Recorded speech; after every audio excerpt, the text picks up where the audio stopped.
So, good evening to all of you, and welcome to the first event of the third series of Voices from Contemporary Philosophy. As I said, this is the third edition of this cycle, which is promoted by our department and by the curriculum in philosophy in particular, and is coordinated by Professor Michele Nicoletti, Professor Alessandro Palazzo, and myself. In the previous editions, we had the great honor and pleasure to engage in dialogue with eminent speakers from Axel Honneth to Wendy Brown and Achille Varzi, from Leela Gandhi to Lia Ypi and Judy Revel. And this evening, I have the great pleasure, I would say the great personal and professional pleasure to welcome Alessandro Pinzani, who is professor in political philosophy at the Universidad Federale de Santa Catarina in Florianópolis, so in southern Brazil. As you perhaps know, our department has a new bilateral agreement with this university, with this dynamic and wonderful university, and this collaboration is an additional reason, I would say, why I am particularly delighted to have Professor Pinzani with us in Trento.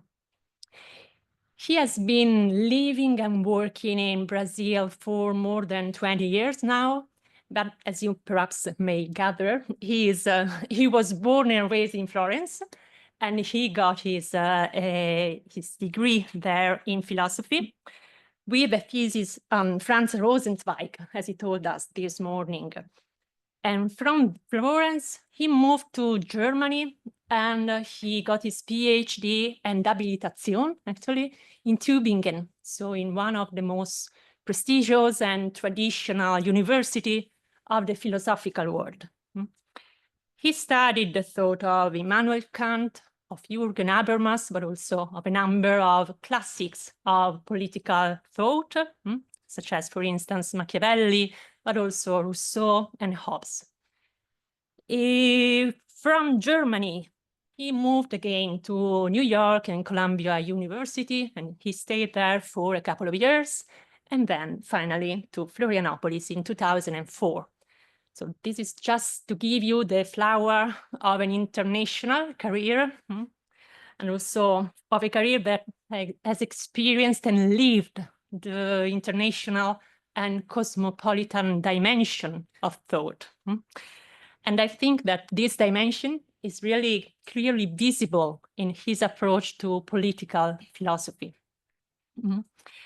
Pinzani's research has gradually focused on questions of global justice, of social inequalities, and of poverty, combining empirical and normative exploration of these crucial political issues from the perspective of one of the largest countries of the periphery of the global world.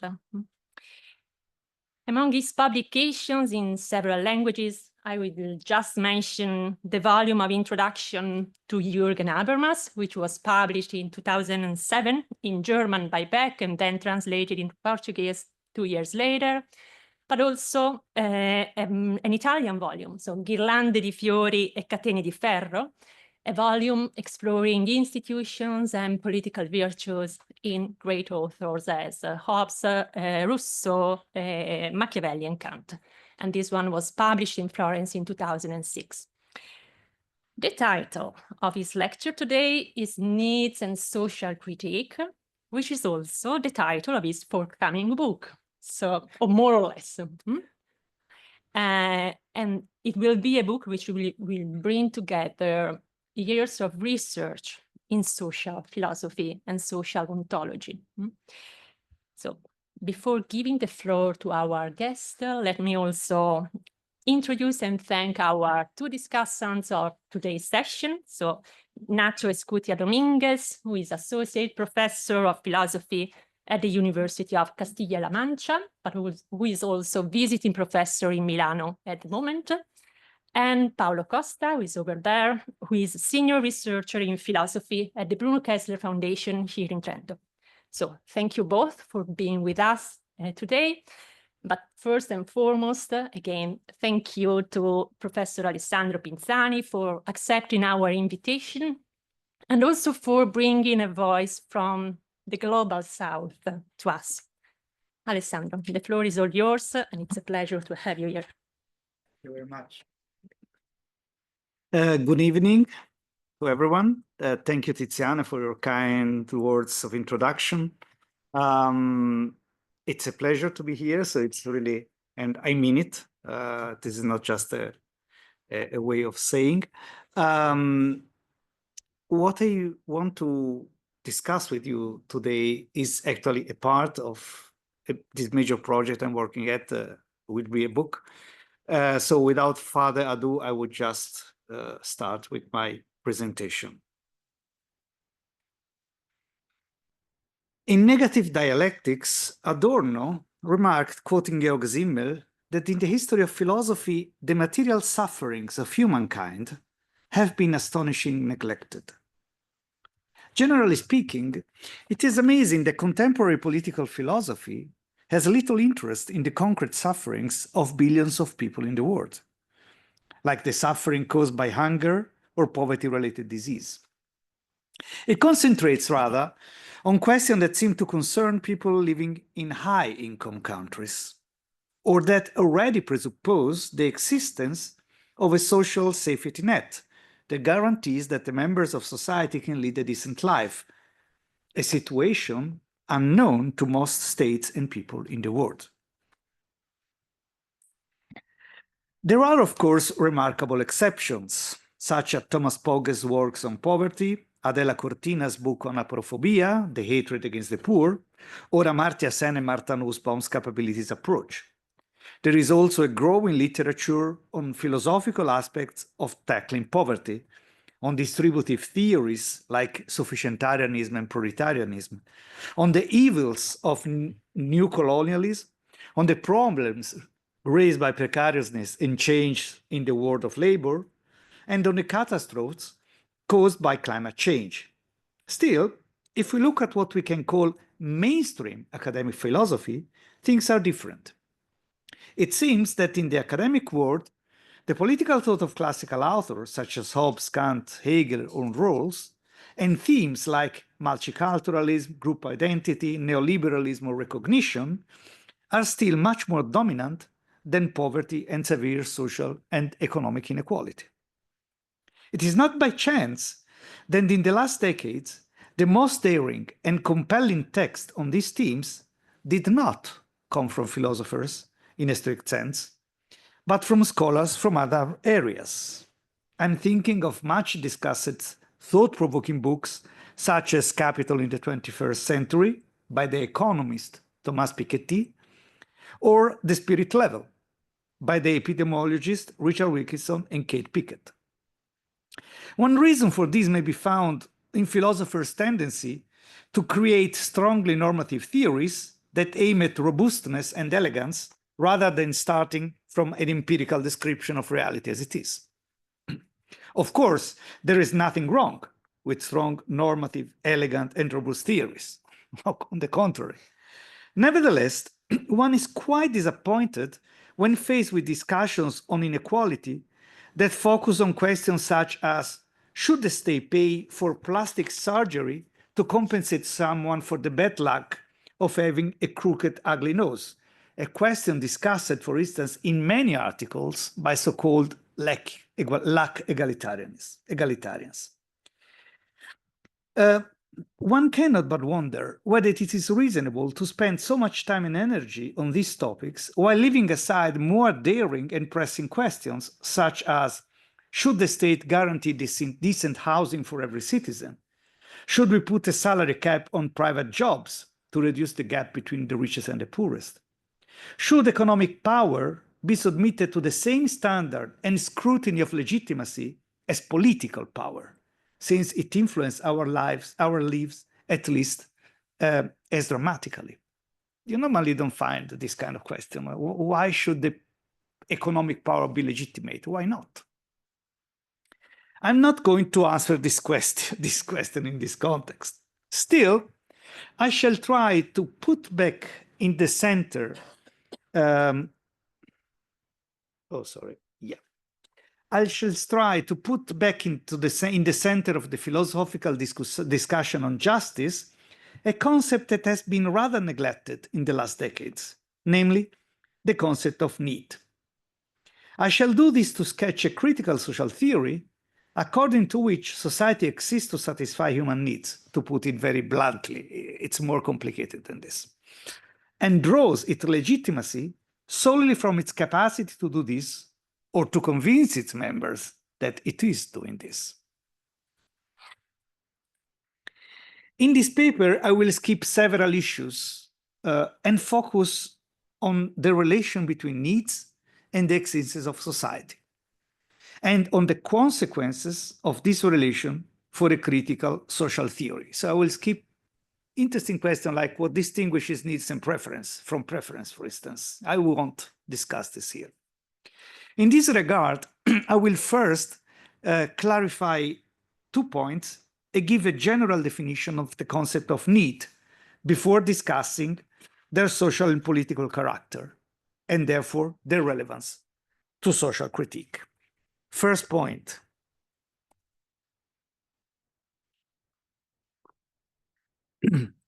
Justice and decency, however defined, are not an essential feature of society, and their absence does not necessarily lead to society's failure or dissolution. There have been many historical examples of societies that survived for a long time, even though they were extremely unjust according to our present standards. There have been things are different when we consider the satisfaction of needs. Regardless of whether societies distribute fairly the corresponding satisfiers. Satisfiers are the mean for satisfying needs in the lingo of the literature on needs. Even in a society based on slavery, for example, certain needs must be met to the extent that guarantees the functioning of the system. Slaves must be fed, for instance. So the fact that a given society satisfies certain needs of its members does not indicate that it is a decent, fair, or just society. Society X helps its members satisfy needs A, B, C is an assessment of its functionality, not an evaluative claim regarding normative aspects. We could imagine a situation in which a dystopian totalitarian government feeds, clothes, and shelters its citizens in communal structures while maintaining them in a state of absolute oppression, leaving, for example, no freedom to decide what they can eat and wear. Second point, needs do not have to be considered something defined once and for all, although some needs are indeed common to all humans or even to all living creatures, such as the need for adequate nutrition. As we shall see, every human society defines needs differently, establish which needs must be satisfied by which social institutions, take responsibility for providing the corresponding satisfiers, and ensures they can be satisfied in different ways and at different levels. Needs are socially defined and have an intrinsically intersubjective social character. As such, they are, from the very beginning, an object of social conflicts about their definition and social satisfaction. So these were 2 points that I wanted to make before we start discussing what is a need. What is a need first? First, we must distinguish between needs and necessities. Necessities are not the same thing. So food, shelter, proper clothing, participation in social life, social and moral recognition, etc., are things that humans must have to survive and live a decent life. These things can be referred to as necessities. When the means to satisfy this necessity, the satisfiers, abound and are easy to access, no social justice issue arises. The bare necessities of life can be easily satisfied in the presence of abundant resources, like in the case of Baloo the bear in Disney's The Jungle Book, who easily finds tasty food and comfortable shelter in his environment. I don't know how many of you have seen the movie. It is something of my generation, but yeah. Under such circumstances, abundance of resources, satisfying necessities is unproblematic, even when they resurface regularly, like in the case of the necessity to get nourished. Normative demands concerning the production and distribution of satisfiers arise and are advanced in situations of scarcity of resources, or under social arrangements in which resources are not evenly distributed. A hungry, homeless person in Italy or the US lacks food and shelter, although they live in some of the wealthiest countries in the world. Their predicament is caused by the way wealth is distributed within their society, so not because of a scarcity of resource in that society. We might have naturalized it, but economic inequality remains a human-made and therefore fully avoidable fact. No one should go hungry and sleep rough in a wealthy society, or in any society, as we will claim. This is why we should discuss needs and how society defines and satisfies them. Needs do not depend on subjective beliefs, desires, urges, or experiences. The concept cannot be conflated with others like preference, wish, drive, or interest. We could imagine an impartial observer who, from the third-person perspective, ponders needs claims made by individuals from the first-person perspective. For instance, if a chain smoker with cardiovascular problems says, "I need a cigarette," the impartial observer could conclude that, objectively, the person needs rather to quit smoking, even if they might subjectively wish or desire to have a cigarette. However, when used in such cases, the term objectively does not refer to some truth independent from our existence as observers. Like, for instance, in the case of the objective fact that an atom of gold has more protons than an atom of oxygen. In this case, it is objective. It does not depend from our existence as observers. So when we say that needs are defined objectively in this case, we are referring to a truth that is relative to our human condition. So a need is objective, not simply in the sense that it does not depend on an individual's desires, tastes, or preference, but in the further sense that it is grounded either on some general factor regarding human nature, that, however, is not completely unchangeable and objective as the number of protons in an atom of gold, or because it is grounded on some non-subjective standards defined by the social context in which the person whose needs are being assessed live in. So objective refers either to this dimension of a human nature or to the social context. So let's first discuss the issue of human nature. By referring to human nature, I'm pointing to our biological constitution in the first place. The need for adequate food or clean water, for instance, depends on the fact that, like any other living being, we cannot survive without nourishment. If a person stops meeting these needs, they will die. In this specific case, it is possible to specify, for instance, the exact calorie intake and the exact amount of nutrients and liquids that a person needs to survive. The definition of these needs seems, therefore, to come close to the kind of objectivity we claim we're referring to the number of protons in an atom of gold. However, experience and scientific studies show us that people may react very differently to food and water deprivation. making it almost impossible to foresee precisely how long they will survive without meeting these needs. In this case, we can come as close as possible to an objective statement, but we will never reach absolute objectivity, like in the case of Gould's atomic number. So, again, referring to human nature is not a very precise way of defining objectivity. There are, furthermore, other needs that are not so objective as the needs for food and clean water, but that, nevertheless, are common to human beings in any culture at any time, so that they might be attributed exactly to human nature. They might be material needs, like those for adequate clothing or housing, or they might concern immaterial aspects, like the needs for love, recognition, and belonging.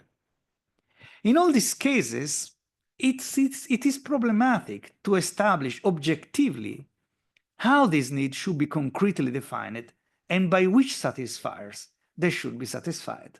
So also in this case, it is not easy to refer to human nature to ground the objectivity or this as alleged objectivity of needs. Secondly, even if we know exactly how many calories a person needs daily to survive, we must consider whether the satisfier, in this case the food, is deemed acceptable by that person or their culture. This is the reason why all cultures have taboos concerning the most basic needs, like nourishment or sexual activities. These remarks refer to what I called before the non-subjective standards defined by the social context a person lives in. That means to the other idea of objectivity as intersubjectively socially defined objectivity. Every society defines differently, first, the needs of its members that it acknowledges as legitimate. We wouldn't consider legitimate the need of a serial killer that say, I need killing person. We don't accept it. It is not a socially legitimated need. Second, the satisfiers that it deems acceptable for meeting them. For instance, think again of the case of the need for nourishment. Most society don't think that consuming human flesh, human meat, is a satisfier, is acceptable. In some culture, eating pork is not acceptable. Or think of all the sexual taboos concerning the need for sexual activity.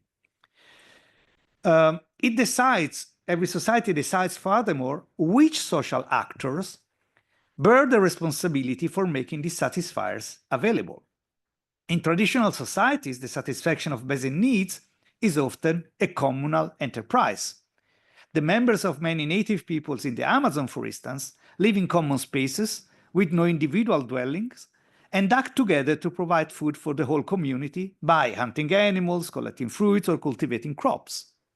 In our capitalist societies, people are expected to buy, just for themselves and their families, the satisfier for the needs on the market, and to work as individuals to earn the money necessary for this end. So every society defines how you get your satisfiers. So now we have an idea of what it means that needs are objective, yeah? Objective, so in inverted commas. But now there is another issue. How do we define needs concretely? The strategy followed by some authors for defining needs, there is, in fact, a literature on needs, yeah? And many of these authors try to define needs as something that had to do with this dissatisfaction, as something whose dissatisfaction provokes harm. So they define needs by resorting to the concept of harm. However, harm cannot be defined in this case in a purely subjective way, that is, as a frustration of one's preference or interest, like in the case of the chain smoker, you know. So as we saw, needs must be defined objectively, and so must the concept of harm. In order to connect the notion of needs and harm, I will build on a suggestion by Andrzej Siciński. In his view, a person is a natural self-organizing system, and satisfying its needs is a necessary condition for its existence and functioning, not necessarily for its well-being. Here is his classification. So first, he considers these are categories of needs. First, needs whose non-satisfaction result in the annihilation of the system, needs for existence or connected to existence. Second, needs whose non-satisfaction result in the system's inability to perform some of its function. He calls this needs for integration. Third, needs whose non-satisfaction results in disturbances in the system's performance of some of its functions, so needs for optimum functioning. Fourth, needs whose non-satisfaction result in disturbances in the development of the system, needs for development. That sounds very abstract, so let's try to have a look at some examples. First example. First example of trying to describe needs starting from Siciński's categorization. The first example is eating. Eating is a fundamental material need, since its non-satisfaction would result in the death of the person, needs for existence. If the person can eat but suffers from undernourishment, she may not be able to perform certain functions because of the resulting physical weakness. If she can eat but has an unbalanced diet that causes diseases like diabetes or cardiovascular problems, this may affect the performing of certain functions, certain form of physical activity. If her diet lacks certain substances, she may suffer in her physical and even mental development. We all know that child undernourishment affects the intellectual growth, for instance. But the same can be held of non-material needs, even if there's non-satisfaction, does not appear to result in the annihilation of the system, at least non-directly. But one could think of psychological pathologies that may lead to death, like anorexia or paranoid tendencies that encourage suicidal behavior. So let's take an example of non-material need, self-esteem. Self-esteem is a fundamental non-material need whose non-satisfaction can make a person unable to perform specific functions, or in some instances, even everyday actions, like going out of a house, walking on the street, or addressing a stranger. Even when it does not lead to such dramatic consequences, a lack of self-esteem may affect performing some functions. Finally, it might impair the person's psychological development. The person can cripple her individual intellectual faculties by thinking she will never be able to accomplish something relevant in her life, which is unfortunately something very common among people who live, for instance, in a situation of severe poverty. These examples show that even the satisfaction of material needs, such as nourishment, and of non-material needs, such as self-esteem, can happen to several degrees and affect different aspects of a person's functioning. So it is not that the needs is satisfied or not, simply. Yeah, there can be different degree of satisfaction that affect different aspects. So we can now define needs as something that refers to the necessities of a person, however, under condition of scarcity of resources. Every person has needs whose satisfaction is possible only by resorting to material or immaterial resources that are either scarce or unevenly distributed. These necessities concern the goal of functioning as a person. More specifically, they concern a person's capacity to exist, to perform basic physical, psychological, and social functions, to strive for optimal performance of these functions, and to develop the physical, psychological, and social abilities needed to perform these functions. So it is not about well-being, for time being at least. We can define the functions of human beings according to their social and cultural context, because this is the point that we are talking about function. Who say which the function of a person are? It's not the philosopher. So by using assertions like, in society X, humans are expected to satisfy certain functions A, B, and C, and so on. From this point of view, the functions of humans are socially and culturally defined, apparently with the exception of biological functions, which, however, always receive a cultural meaning depending on the dominant social values. Think, for instance, of the satisfaction, what can be considered a satisfaction of a need like reproduction. Having a child can be seen as a patriotic duty, as a contribution to financing the retirement system, as the fulfillment of a God-given duty, as a step towards self-realization of the parents, etc. In other words, the definition of a person's functions depends on their role within society, on society normatives demand and expectation, and then on peculiar factors like the person's biography and character.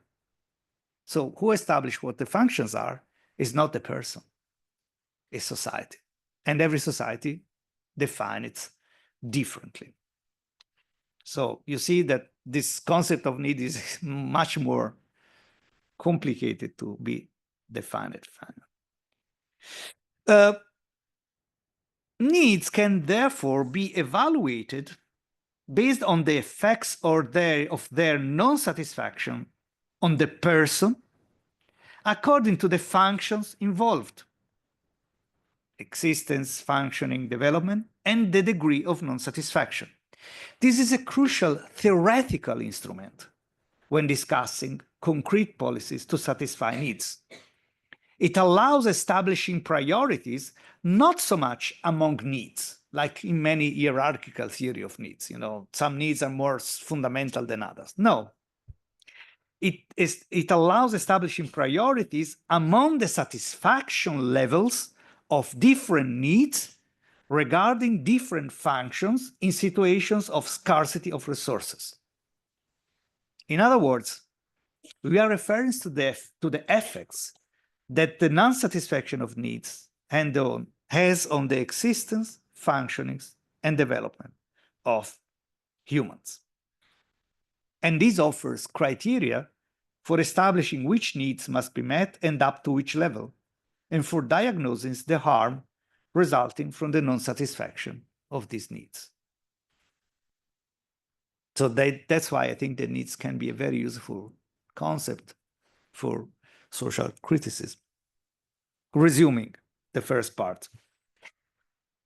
Resuming what we have said till now, needs can be defined as indicating the states an individual human being must reach to exist, function basically or optimally, and develop. Satisfiers are the means for satisfying needs. They can have a material aspect, like in the case of food, and always have an immaterial sociocultural aspect, like in the case of the social acceptability of a specific food, or in the case of recognition and love.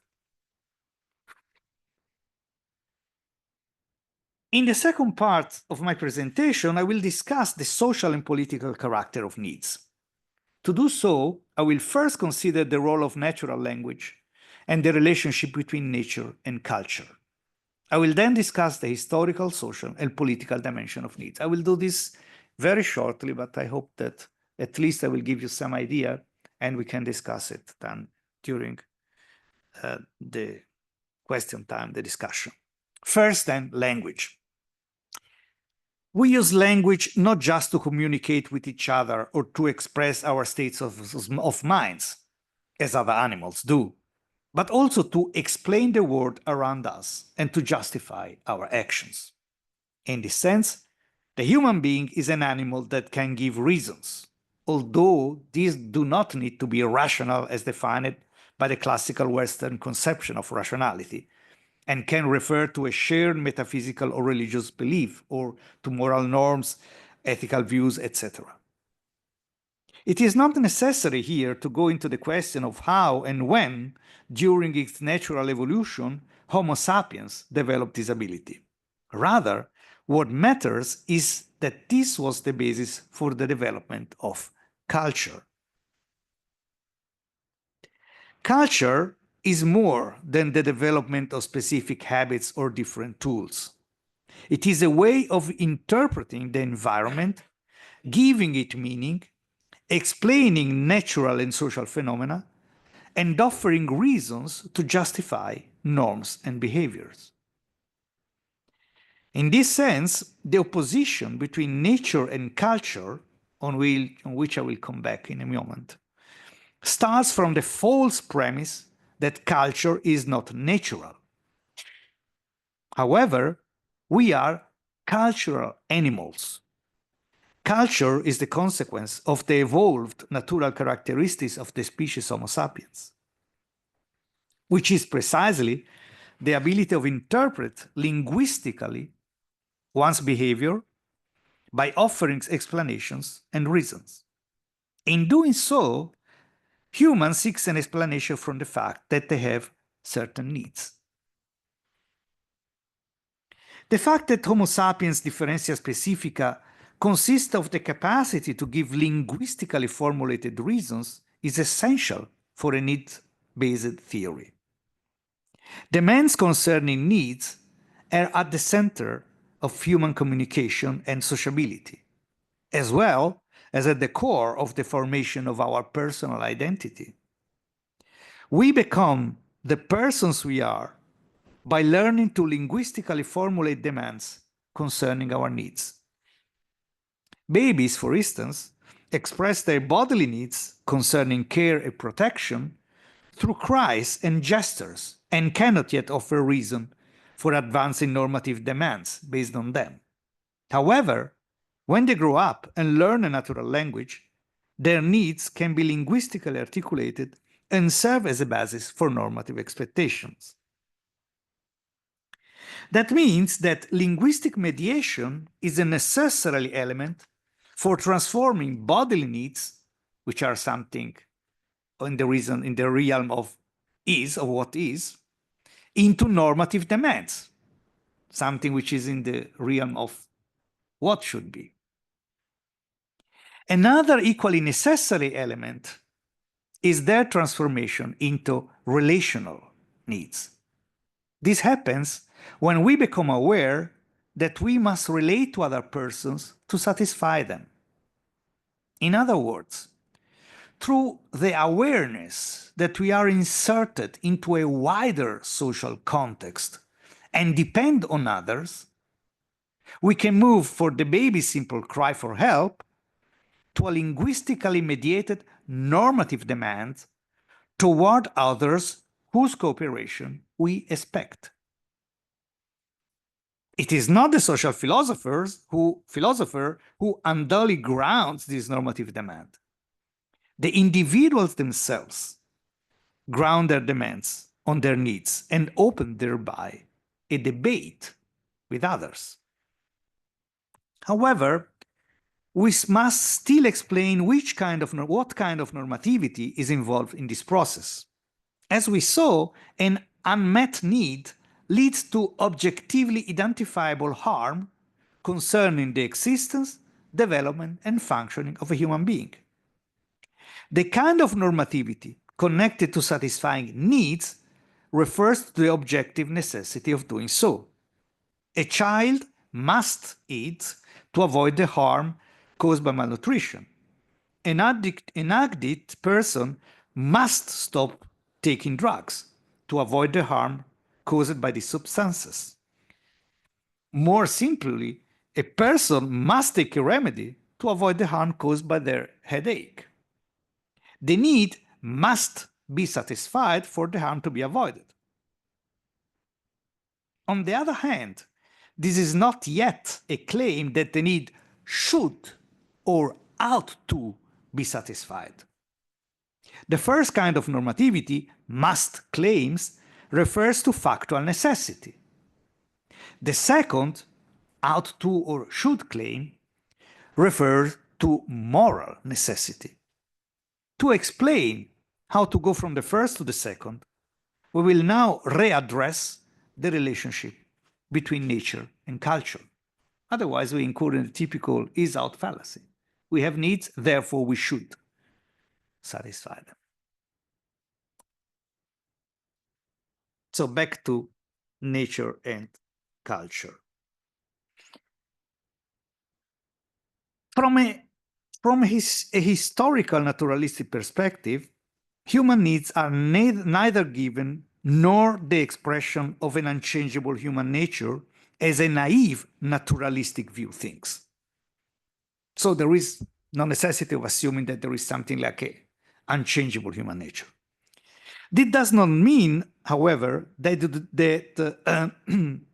these needs do not exist or that they are only culturally defined, as a naive culturalist view defend. Rather, they possess a complex, objective, and social character that they exhibit on several levels. We can come back to the naive culturalist and naturalistic view in the discussion if you want. So again, the idea is of a historical naturalistic perspective. So the first level, human needs have a plastic quality despite their objective character because they evolve and modify. What we call human nature is always historically shaped, not only in the obvious but by no means trivial sense that there is a history of human evolution, but also because humans are historical animals, different from other primates, for instance, as far as we know. This is true not only of our cultural achievements like language, arts, or politics, but also of our biological features, although not in evolutionary sense. I will come back to this in a moment. The second level refers to how cultures define needs and their satisfiers.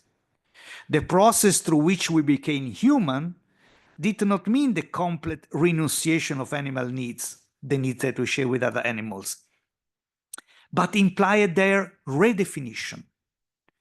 So we became human, these needs, the animal needs, became human needs by being reinterpreted in the context of the way we interpret our relation to ourselves in the world. In other words, in the context of culture. For this reason, humans cannot justify their actions with a mere reference to the necessity of satisfying the animal needs. That is referring to a must claim, to the first kind of normativity. What is required is rather that they situate their needs and the corresponding strategies for satisfying them within the framework of a culture, that is, of a collectively recognized system of beliefs and values. Only this allows us to formulate our needs in terms of normative demands of the form of should or ought to claims, the second kind of normativity. This becomes obvious if, for instance, we observe the complex regulations governing the satisfaction of sexual needs in all culture. Every known culture considers some forms of satisfying these needs unacceptable and strictly forbids them. For the reference to a need to be considered a possible ground of justification of one's actions, it must be acceptable as a reason within a specific cultural and social context. Oh, sorry. I forgot to pass this point. So the object of a critical theory of needs is therefore not the factual satisfaction of needs, which has a purely individual dimension, but their justified, collectively accepted satisfaction, in which the social and cultural dimension are crucial. Needs are defined in and by the social context. Above all, the means of gratification, the satisfiers, are the object of social regulation, Regulation that often makes gratification more difficult and sets conditions difficult to fulfill for the individual. However, the regulation does not take place randomly, but is the object of justifications that ultimately take the shape of political discourses that change according to the historical moment a society goes through. Let us therefore go back to the historical character of needs. In a sense, there are, properly speaking, no natural needs. Not because humans are not natural beings. They are animals, and as such, they have specific biological needs. Still, the fact that these needs are socially defined and satisfied prevails over their naturality. The history of the evolution of human needs coincides with the history of humankind, as I briefly observed before. Humans have no immediate relation to nature. They always relate to it through the mediation of cultural and therefore social ways of relating or appropriating nature. And I mean not only external nature, I mean also our body. Our interaction with the environment is much more plastic than genetic determinists assume, and has led to the rise of uncountable ways of satisfying even the most basic needs. These make us humans and marks our history as a species. The history of humankind and human civilizations tell us how we constantly invent new ways to satisfy our needs, be they material and immaterial. Beyond having a historical character, needs have also a social one, as we saw. Although they appear to be tied to individual necessities, needs have an intersubjective nature insofar as they can be defined and satisfied only within a social horizon, be it family, clan, tribe, or a complex society like ours. This is true on the first level because their satisfaction depends on others, both in the case of needs related to interpersonal relationships and in the case of material need. Only in exceptional situations can individuals ensure their survival all by themselves. In general, however, we need the cooperation of others to reach this basic goal. A cooperation then can take different forms: collective work, unpaid care, wage labor, etc. In any case, we depend on others to meet our ends. And this dependency starts with the fetus in the mother's womb and never ends till the individual's death. Needs are social on a second level, because individual needs are acknowledged as valid within a social context, as we saw. First and foremost, they are defined according to a specific society dominance, worldviews, and values. In the case of the most basic material needs, these definitions refers primarily to the satisfier deemed acceptable, as we observed. In the case of immaterial needs, the social definitions becomes increasingly peculiar and sophisticated, as exemplified by the diverse list of pure and impure foods, place, behaviors, days, or even persons that most religions adopt. There are no limits to the human capacity to invent new ways to define socially accepted needs and satisfiers.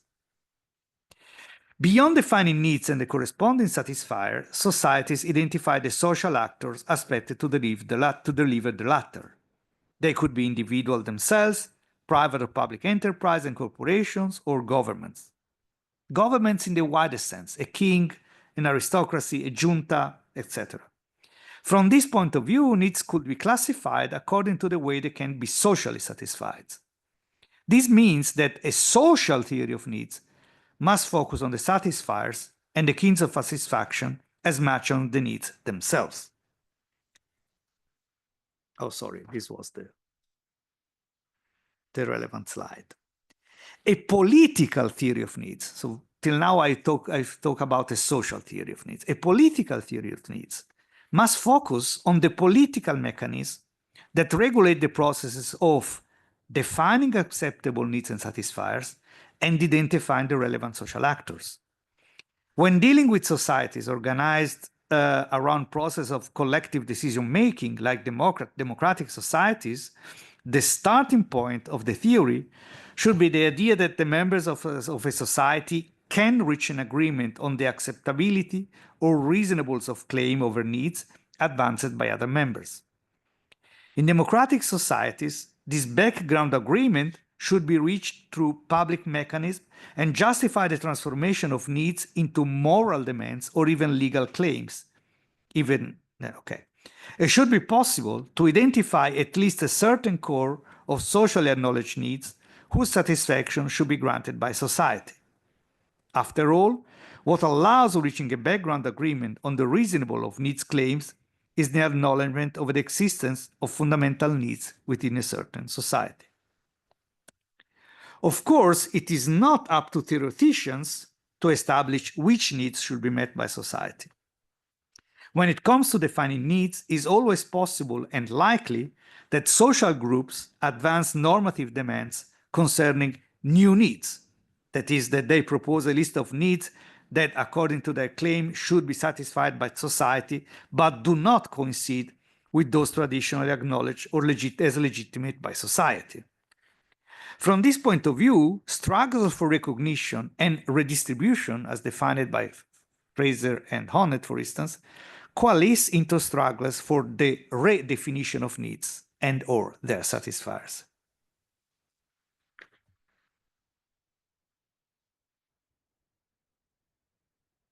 In conclusion, the concept of need can be seen both as a socio-political and a socio-theoretical concept. When used within a theory of society, it helps explain how society makes or does not make available the resources necessary to the satisfaction of needs. As such, it has an explicative status. It describes a state of things without taking a normative stance or pointing to a critical dimension.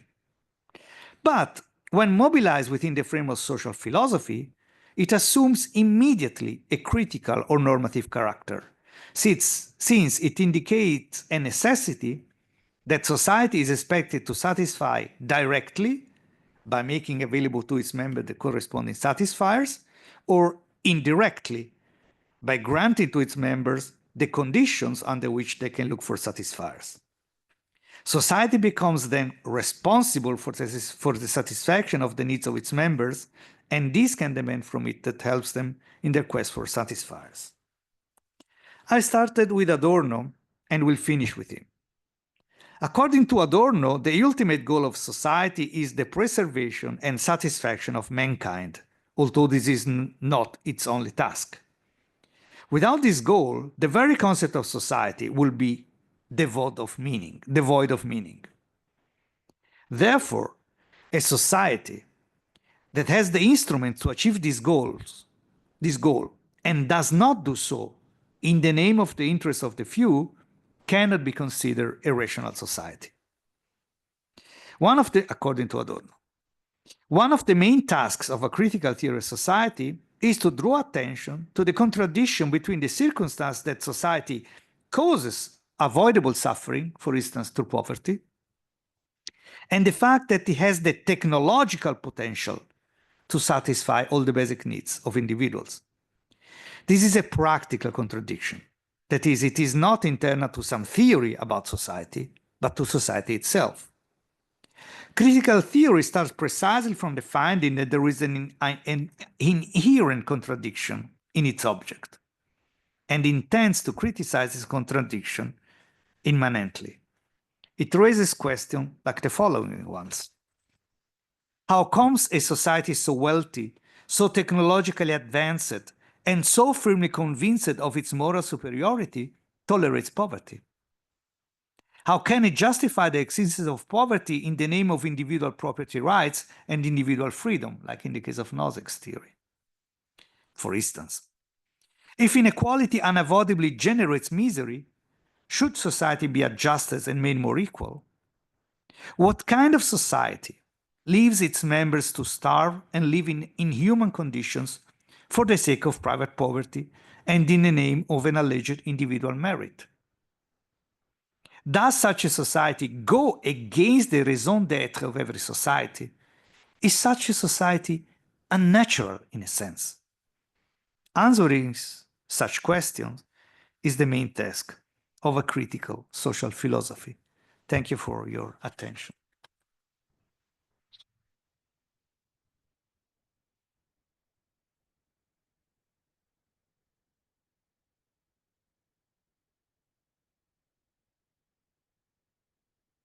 Thank you so much, Alessandro, for this talk. I feel it was a powerful example of an approach which tries to tackle crucial issues such as basic necessities and social suffering from a normative and a theoretical point of view. And I find it very... Sorry, I think you have to enlarge there. This one.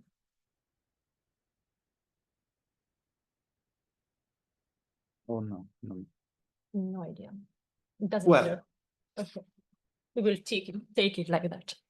Anyway, I was saying that I find it really meaningful, the combination of this lecture with the conversation we had this morning, where the political stakes of this normative, it doesn't matter really.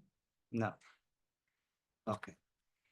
It doesn't matter. We will have our recording and also our conversation going on without any problem. Well, anyway, in the final part of the lecture and also in our conversation this morning, I feel that the political stakes of this normative and very articulated analysis were very clear. And in particular, I would like to mention this necessity or the importance and the cruciality, I would say, of this attempt to find criteria that can be or perhaps become socially acceptable by taking into account what you call the plastic quality of human needs, but also their supra-individual and intersubjective dimension. So really the necessity for political philosophy to seriously take into account this two dimension and to find theoretical tools in order to answer the final questions and the final very urgent and concrete questions that you have raised. So thank you very much for this thought-provoking contribution. And I will now give the floor to our first discussant, so to Nacho. And I will invite you to join us here at the table if you want to. We have.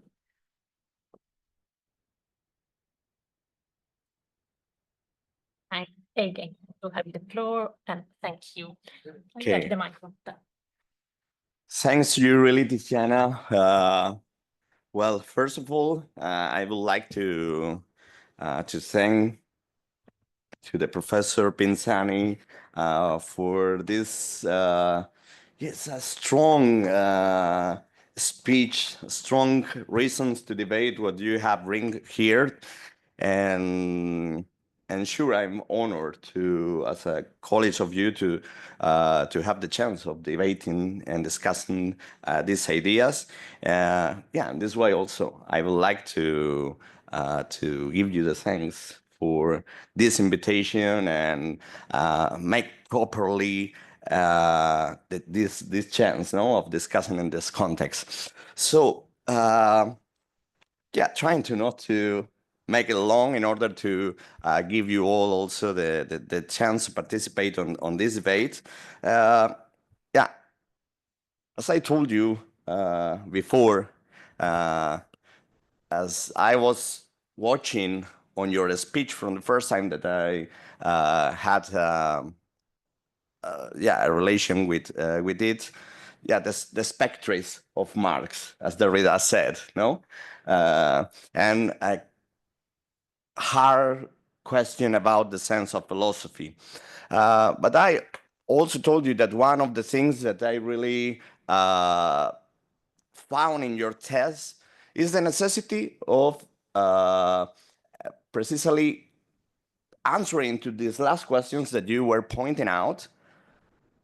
Consider if we can defend revolution as a need.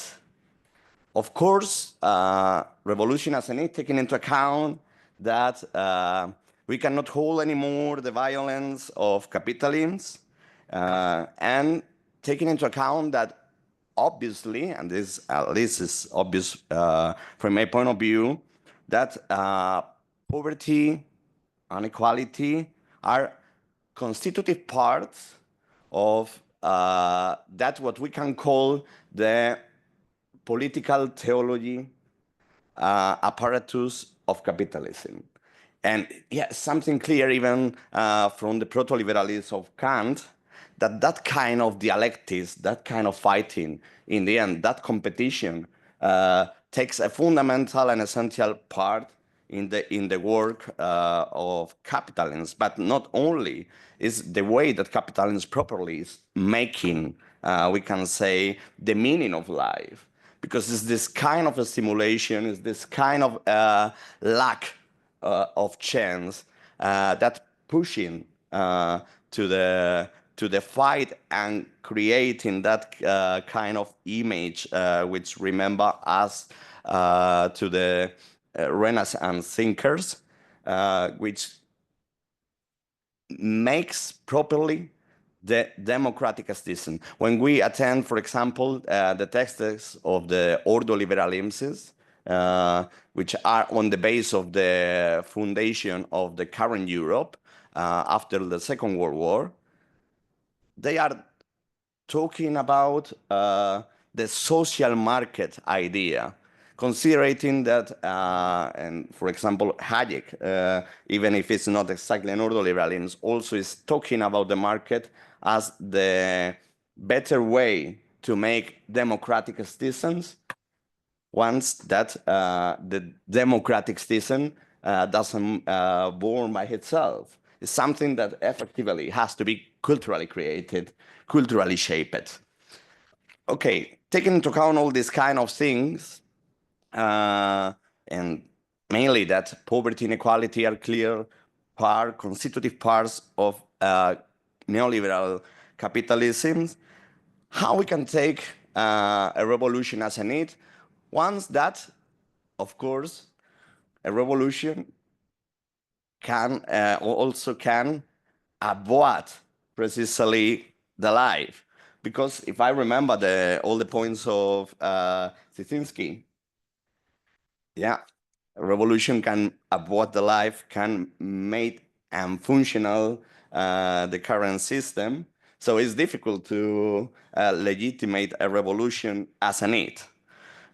Nevertheless, if we don't take the way of revolution, we are clear also that we are not going to end inequality, since we have got clearness about how much deep is in the heart of capitalism in his neoliberal version. This is one of the questions, and taking into account that at the same time you are clearly evoking the shadows of Marx, the specters of Marx, at least from my point of view, I would like to answer you which need is stimulating you as a social theory maker to trying to change something with this definition and with this analysis, with this description that you are making here. Thanks. Rispondo subito.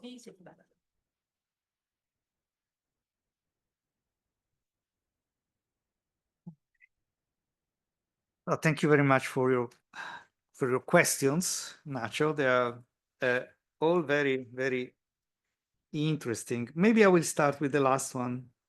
Well, Yes, explain yourself. No, in a sense,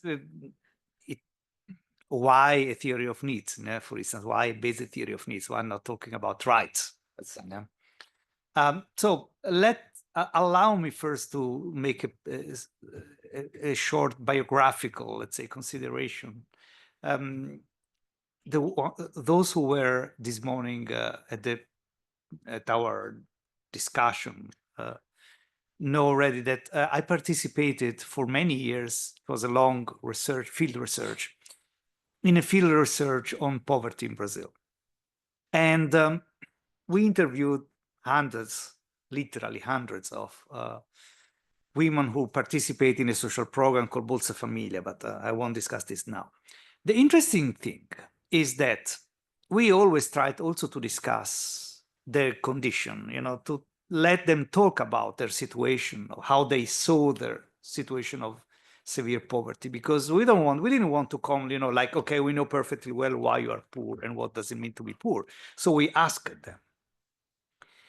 Not a single, well, no, that's not true. Only 5 persons mentioned the word rights. And all of them had really no idea what that means. So when we started discussing what they meant with right, it wasn't right, it was favor, it was something different.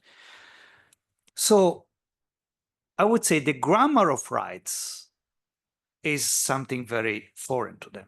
On the other side, they all talk about needs. So they knew perfectly well what their needs were. So I started thinking, maybe we are making a strategic mistake as social philosopher. We are using a grammar which is useful to us, but not, for instance, to these people. So maybe we could try to find another grammar which can be shared, like the grammar of needs. So this was the main reasons. And again, this is not a criticism of the concept of rights or of the importance of rights for political struggles. No, so that's why I decided to focus on needs. And then because exactly there was this idea that, okay, in a sense, even when we talk about rights are important because of what they allow us to reach, therefore for the satisfaction of certain needs. So you can translate every right as a normative demand for seeing a certain need, acknowledged, and for justifying the legitimacy of certain satisfier, or for demanding that society or specific sector of society make these satisfiers available.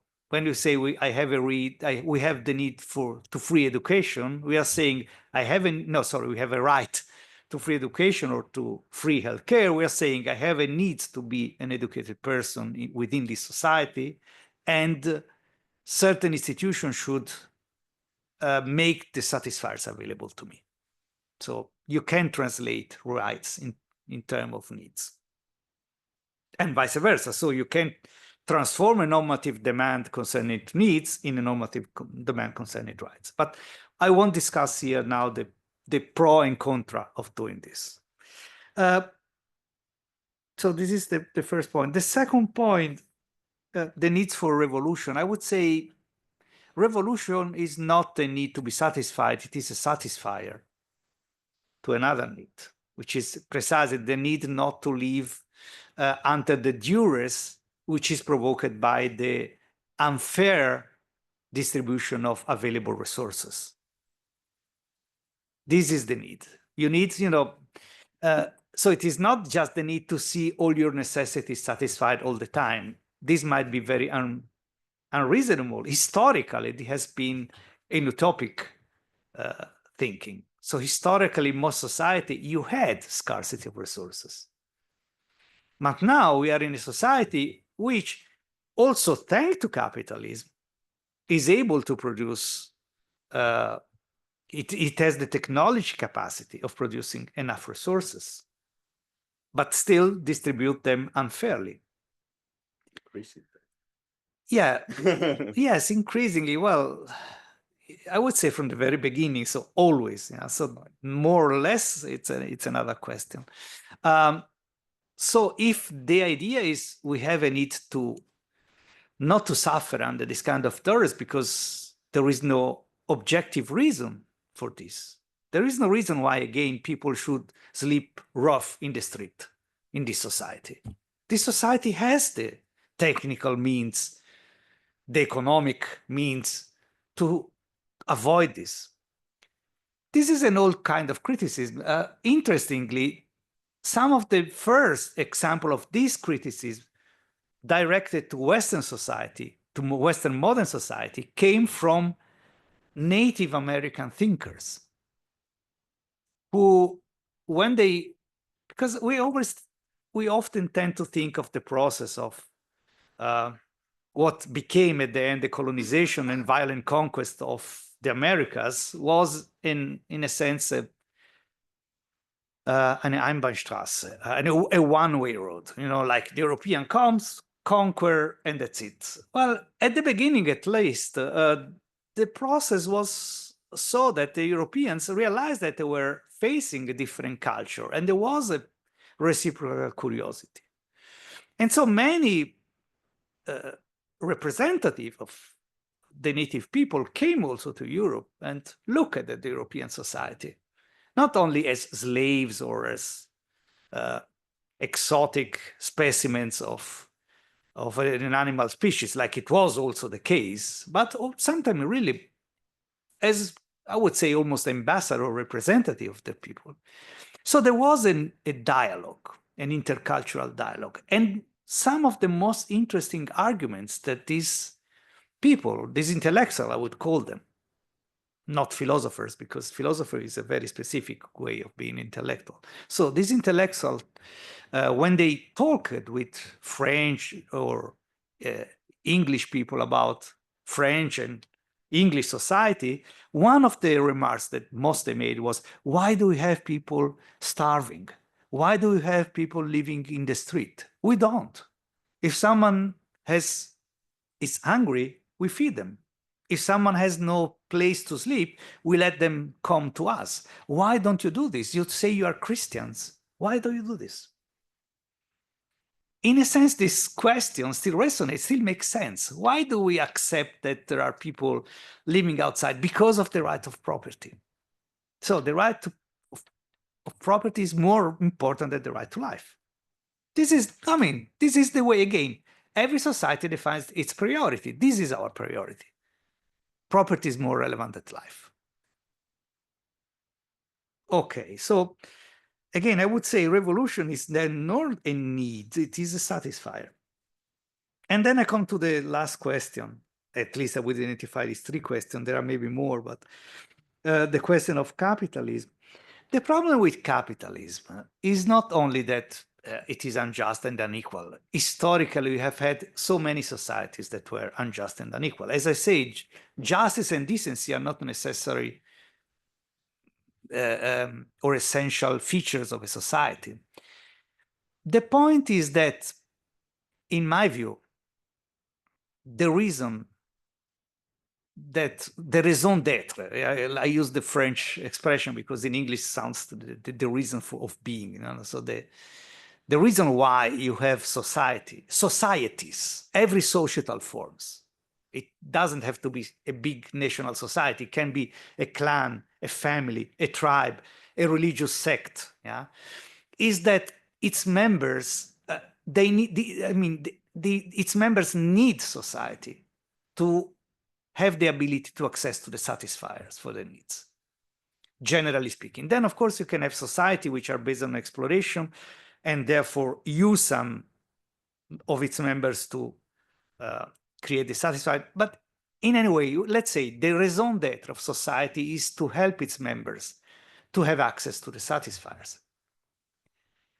Capitalism, when it is born, initially it seems to be also responding to this issue. Like, okay, we try to produce even more satisfiers. So it's sort of, but at the end of the day, what happened with capitalist society is that the raison d'être of society shifts. So the capitalist system, the main logic of capitalism is not to produce the satisfiers for the member of society. The logic of capitalism obeys to the imperative of the valorization of capital. So what is the raison d'être of capitalism? Valorizing capital. If the best way to valorizing capital is producing satisfiers, it will do it. If not, it doesn't. And this is where we have a problem. We are living within a society whose main priority, whose raison d'être is not any longer to help us to have access to the satisfiers, but it's just to valorize capital. And again, this is not a criticism of the capitalists, of the bad, greedy billionaires. Of course, you can see this aspect. It's quite obvious, particularly in the case of billionaires. They don't give a damn about what we need. They really have no interest whatsoever in doing this, but it is not because they are bad people. It's just because this is the logic of the system. And that's why, in a sense, capitalism is a very unnatural society, because it goes against the nature of society. I know this sounds very Aristotelian, like this is the nature of society, this is the tale of society. But in a sense, how would you otherwise define society? And again, I'm not thinking of society as a contract from a contractarian perspective. People come together and create a society. This might also be the case. And also in this case, people unite because they have needs to satisfy. The Shakers, this religious sect in New England, they unite because they want to find together religious illumination, to live together according to their values, like, we don't want to reproduce, and so on and so on. This is an artificial society. But again, why do they form this society? Which is a good case of contractarian society. Because they have similar goals, similar needs that they want to satisfy together. But of course, most societal forms are not created like this. They arise, and we still don't know how exactly, what is the relevant difference between a group of apes, of primates, and a group of humans. But again, when culture comes in, then it becomes also a cultural issue. And I would say that every human society has this center, this main focus, which is helping its members to satisfy their needs.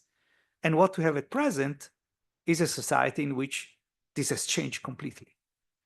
So this would be my criticism to capitalism. So it is not a moral criticism, like because it is unequal, unjust, or so on. I would say because it goes against the very nature of society. So again, it is not because it is unequal, because many societies have been unequal.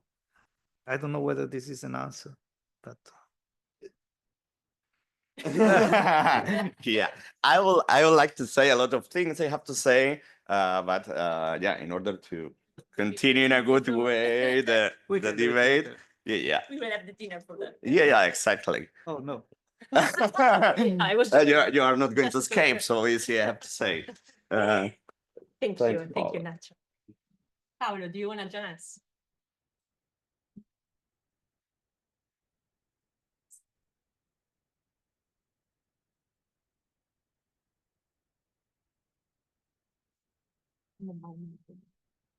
Thank you very much for inviting me to join the conversation. Yes, I have a very basic question. It's going to be short enough. So it's about a very basic tension in your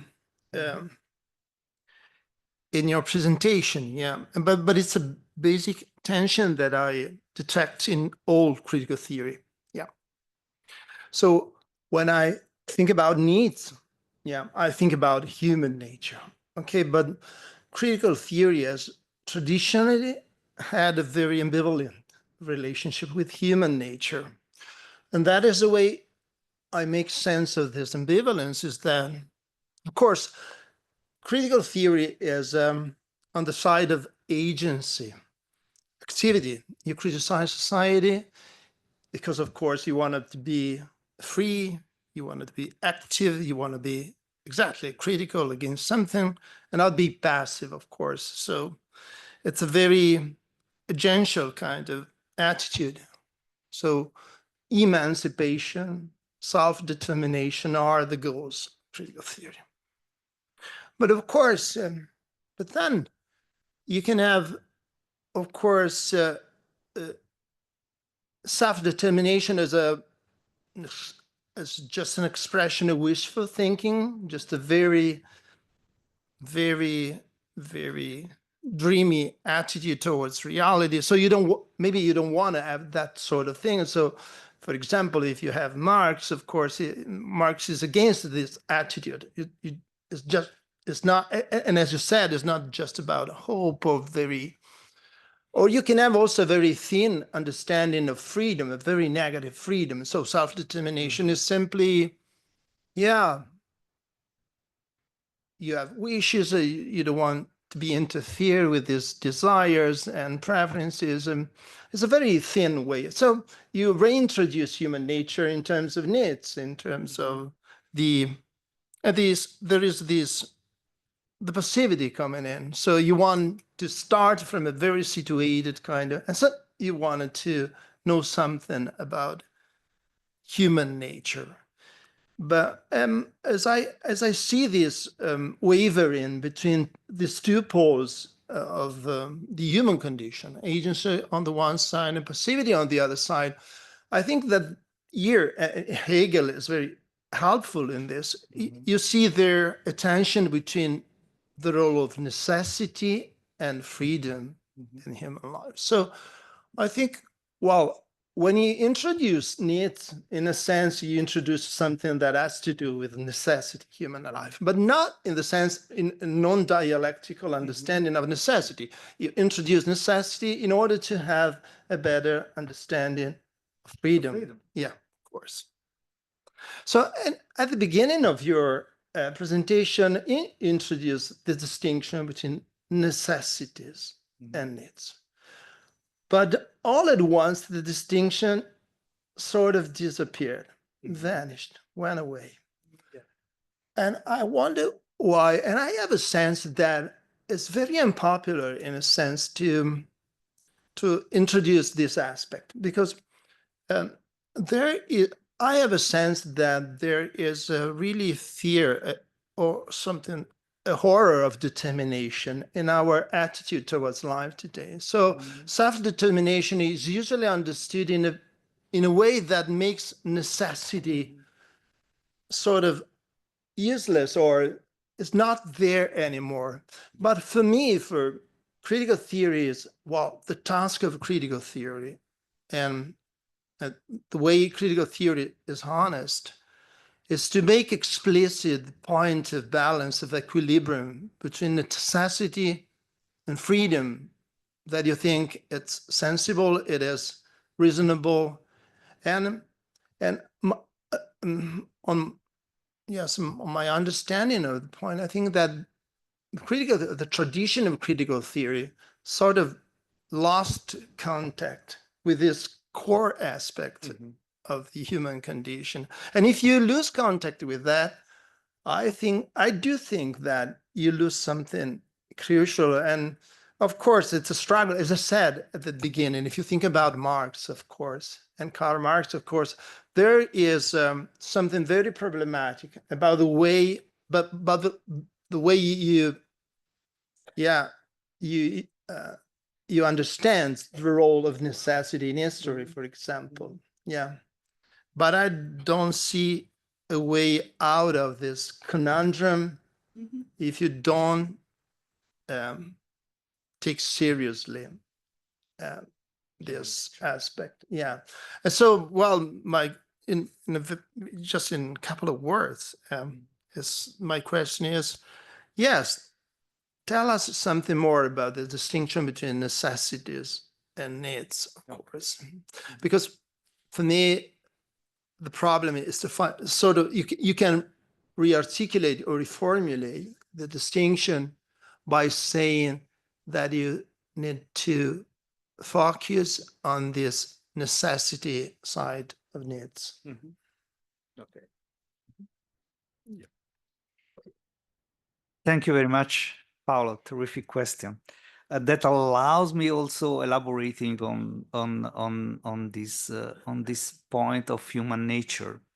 So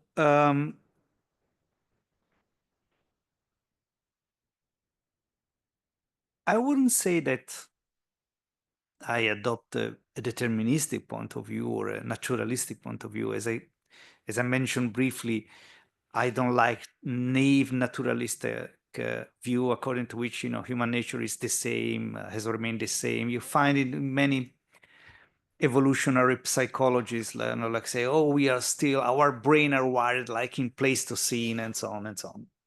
I think this is a way of, again, putting aside an essential element of our nature, which is the capacity of constructing a culture. So I don't believe in this kind of natural determinism. But in a sense, I move toward the sort of social or cultural determinism, not in the sense that we don't have any kind of freedom, but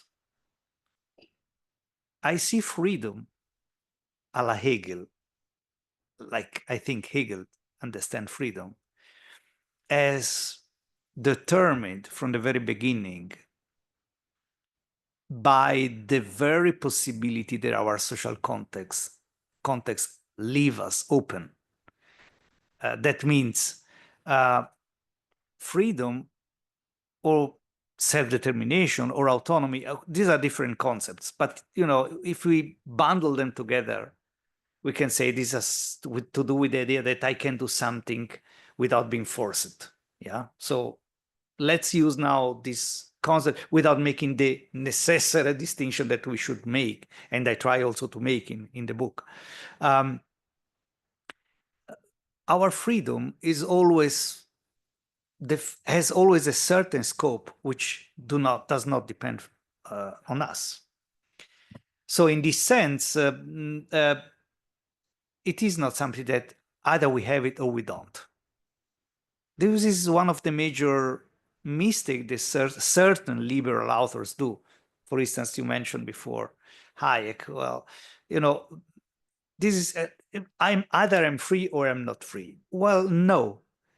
What I have is exactly because I connect freedom also to the satisfaction of certain needs, needs tied to what it means to be an autonomous subject or a free subject, to have agency, first to be an actor, to be an agent, to be an autonomous person. These are different ways of defining these different dimensions of what we call freedom.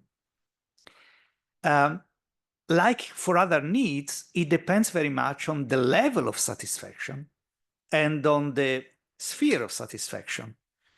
So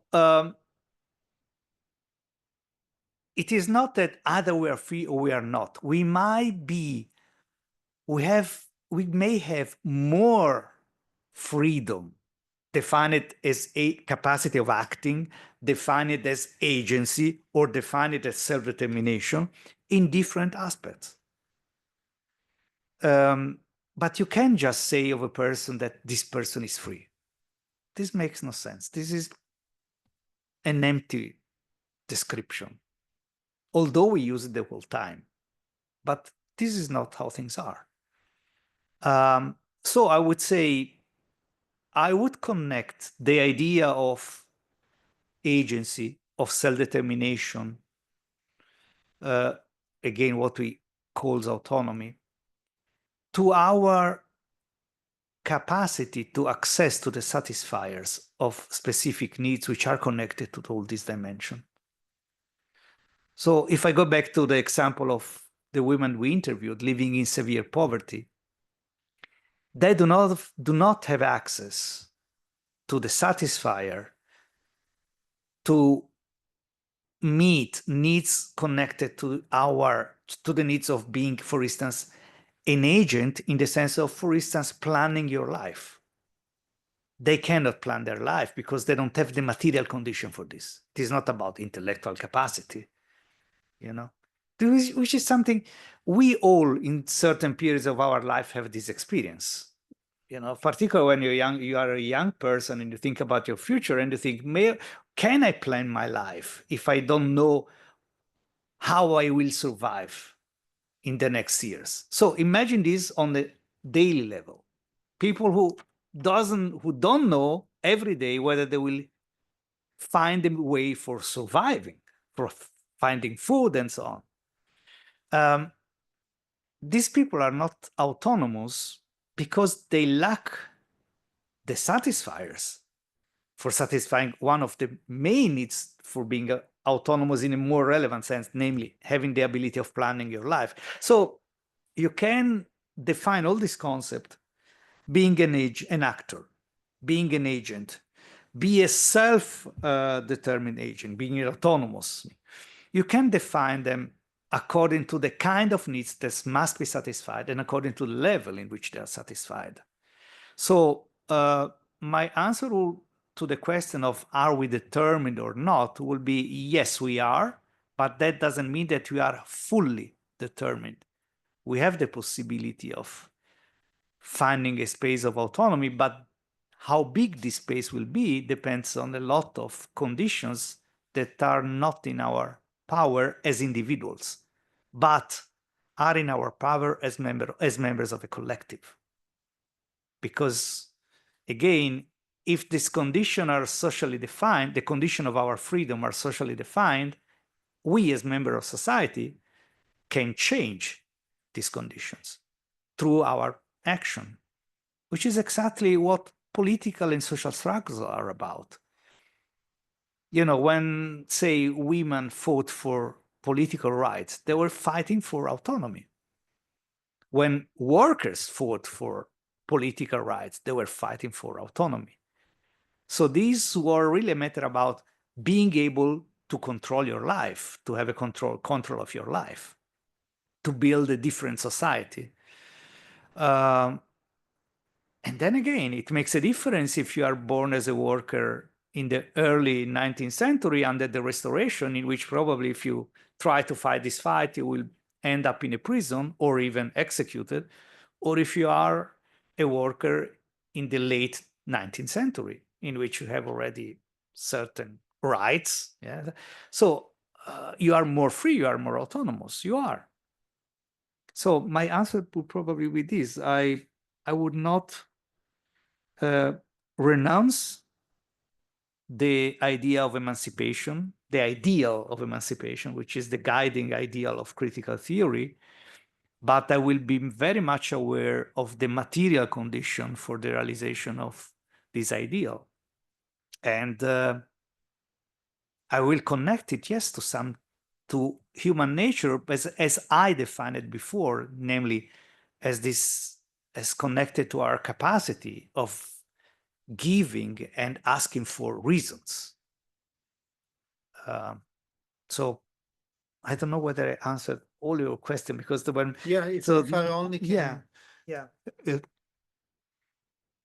I think it's what we gain from focusing on human nature as this very concrete aspect. For example, as you mentioned, the role of luck For instance, in this process of emancipation. Is this moral luck, political luck, social luck, of course. It's not the idea that, of course, luck is a fact of life. You cannot do anything about it. But of course, keeping in mind that you need resources also, yes. because for some of these people who were armed early in their life, of course, the possibility of true autonomy, true emancipation is not there any longer, of course.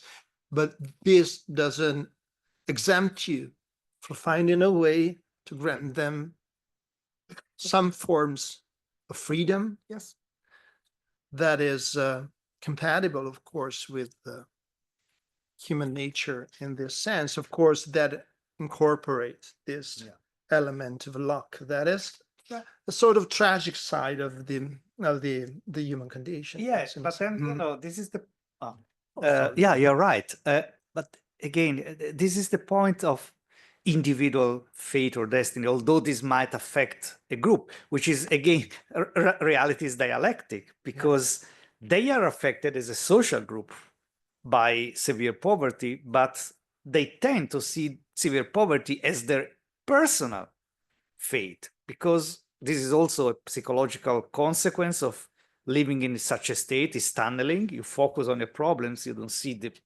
wider picture, of course not. And secondly, because at the end of the day, it is their survival. So And we do the same. We do the same, but since we have more freedom, we are more autonomous, we have more, the scope of our freedom is bigger, it's larger. We don't notice this, but we do exactly the same. And for instance, talking about autonomy, another aspect which is also relevant in the matter of autonomy is the capacity of defining yourself. Let's call it epistemic freedom if you want. That it is not the others who tell you who you are, but it's you who have this capacity. And this is also a need that can be met only under certain conditions. So for instance, that was the main reason why we decided not just to ask these women, what do they think it means to be poor and why they are poor? Mm-hmm. We wanted to hear their side of history, or the story, if you want, and not just come, well, of course we know why they're poor, because they're the descendants of enslaved person who, and after the abolition of slavery in 1888, so not so far, so long time ago, were just abandoned to themselves.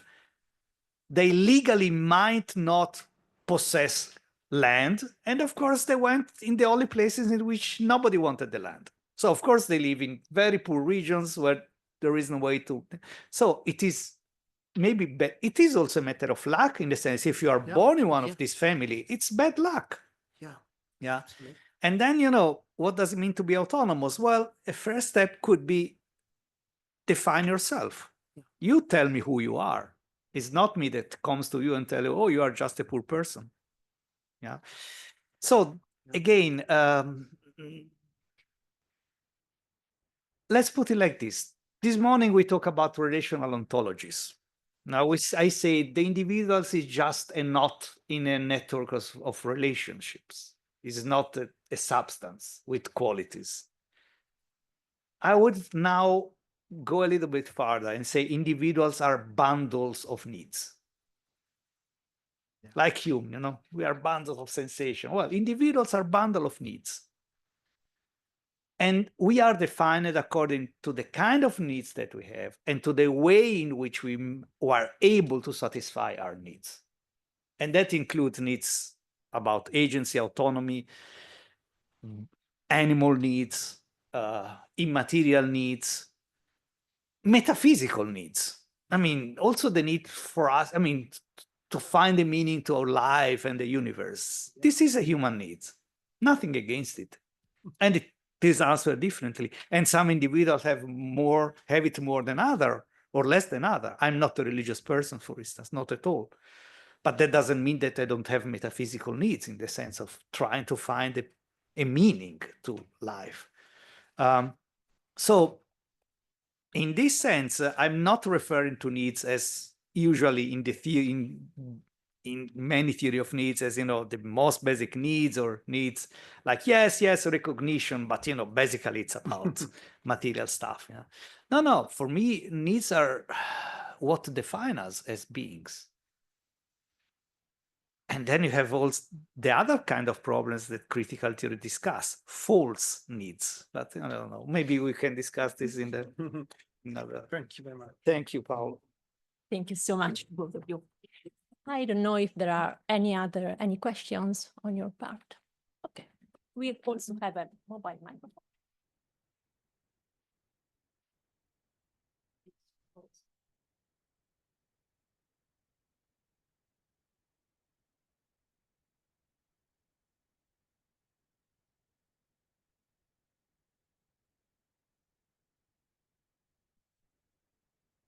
Oh, no. Okay. No. I'll return to the theme of rights grammatic and its contraposition with needs grammatic. Obviously, rights are fundamental, but maybe in some case, one advantage of the category of needs is its flexibility in time. I mean, the category of rights give the idea to the people who gain them that those rights will be them forever. And an example in Italy is the retirement, that is a social problem. Instead, needs can be rediscussed more easily and readapt, and we can try to confront the importance of different needs when it's and COVID has teach us when you try to compare rights is more difficult when you say it's more important the rights to health or free to move out. Yes, thank you. Yeah, well, this is an issue that has to do very much also with theory of rights and criticism of the concept of rights. The critical theory of rights in the US, for instance, in the 70s or even earlier. I would put it like this. The practical problem with the concept of rights is that it tends to crystallize a certain normative demand. And therefore, when another normative demand arises that might enter in conflict with the first normative demands, it leads immediately to a conflict which can be formulated or can be seen only as a zero-sum game. That means if I have a right, and then this right is contested, the decision will be either for me or against me. It's a zero-sum. Either my right is, we saw exactly also in the case of the pandemic, either the right to health and to be protected from infection and so on, or the right of free movement. You have to yield one of these two rights. So when you formulate problem in terms of rights, issues, socialists in terms of rights, almost unavoidably, you have the zero-sum game. While when you define this in terms of needs, you might be able to, from the beginning, it is not necessarily so that you will have to this zero-sum position. So you might find a compromise. You might find a solution in which something is sacrificed, something is maintained. And most of all, as you said, the plasticity remains is safeguarded. So we can redefine the normative demands according to the new needs. Let's say I contested, in a sense, the right to private property before, but not because the right to private property in itself is a problem. What is the problem is the way in which it became so crystallized, that it became so sacrosanct, that any possibility of trying to redefine what private property means is seen in itself already as an attack to the right. And so people say, no, this is my right, and that's it, you know? While we could imagine defending the right of private property, redefining the concept of private property. But it's very difficult once it is entrenched as a right. Yeah. No, I hope this was an answer.